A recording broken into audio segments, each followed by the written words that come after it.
KPU Kota Probolinggo tetapkan daftar pemilih sementara DPS. Probolinggo CB News Indonesia. Jelang pemilihan Kepala Daerah Pilkada serentak 27 November 2024, Komisi Pemilihan Umum KPU Kota Probolinggo Jawa Timur adakan kegiatan rapat pleno terbuka, Minggu 11 Agustus 2024 malam. Kegiatan yang diadakan KPU dihadiri Muspida Kota Probolinggo tersebut berlangsung mulai jam 21 sampai selesai berjalan dengan tertib, bertempat di Balai Hinggil Jalan Dr. Sutomo Kota Probolinggo Jawa Timur. Ketua KPU Kota Probolinggo Radvan Faisal mengatakan, kegiatan tersebut juga bertujuan dalam rangka memastikan kesiapan mental, fisik dan pemahaman kepemiluan yang akan ikut dalam pemilihan wali kota dan pemilihan gubernur Jawa Timur. Untuk daftar pemilih sementara sebanyak 179.823. Pemilih terdiri dari 29 kelurahan, 328 TPS di 5 kecamatan. Kota Probolinggo pada pemilihan gubernur dan wakil gubernur Jawa Timur, wali kota dan wakil wali kota Probolinggo tahun 2024 kami nyatakan dibuka. Radvan Faisal berharap, dari kegiatan tersebut para PPK lebih siap melaksanakan seluruh tahapan pendaftaran calon, yang akan dibuka tanggal 27 sampai 29 Agustus 2024 berjalan dengan baik. Dari kegiatan ini diharapkan seluruh PPK lebih siap melaksanakan tahapan pilkada, mulai dari tahapan pencalonan, kampanye, hingga pemungutan suara dan rekap mendatang. Juga diharapkan pilkada dapat berjalan dengan aman, lancar dan kondusif agar peserta pilkada dan seluruh masyarakat pemilih bisa terlayani dengan baik, jelas Radvan Faisal. Mamat Abdullah dan Gogon Harum koresponden CB News Indonesia mengabarkan dari Kota Probolinggo, Jawa Timur.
Tadi sudah dilaksanakan rapat pleno daftar pemilih sementara di tingkatan KPU Kota.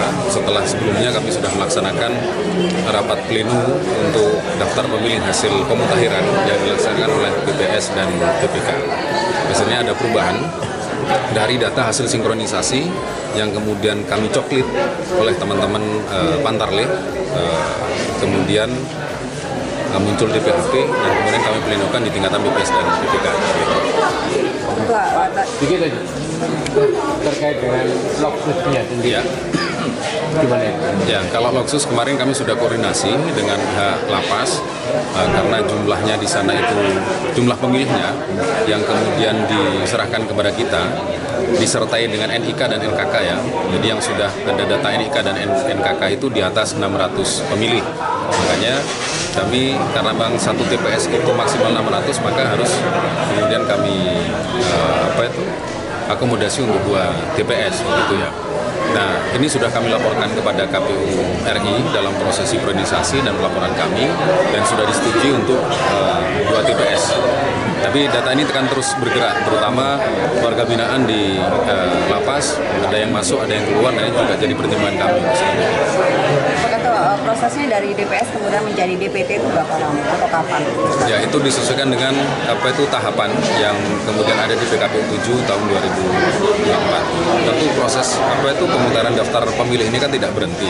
Artinya dari awal daftar pemilih hasil sinkronisasi, kemudian itu yang jadi data untuk kemudian kami coklit oleh teman-teman Pantarlih. Kemudian pasca itu berdasarkan hasil coklit itu kemudian ada istilah daftar pemilih hasil pemutahiran yang kemudian diplenokan di tingkatan BPS, BPK, dan hari ini kita ke daftar pemilih sementara.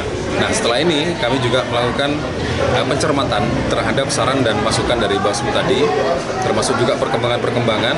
Pasca kami juga berkoordinasi dengan Dispenduk Capil, misalnya ada penambahan diantaranya ada pemilih yang kemudian belum melakukan rekaman. Nah, ini kan juga perlu untuk kemudian kami pertimbangkan, termasuk analisis data ganda di beberapa wilayah di se-Indonesia, karena memang ada pemilih yang migrasi begitu tapi belum melakukan perubahan data kependudukan misalnya, atau jadi TNI, Polri. Nah, ini juga jadi pertimbangan kami. Jadi kalau misalnya ada data ganda antara daerah sini, daerah Kota Probolinggo dengan daerah lain, maka kemudian dalam rapat koordinasi biasanya kami putuskan bersama apakah nama yang bersangkutan ini tetap di Kota Probolinggo atau kemudian pindah begitu. Nah, ini selain berdasarkan dokumen kependudukan, kami juga lakukan koordinasi dengan daerah yang juga mengklaim nama yang bersangkutan begitu.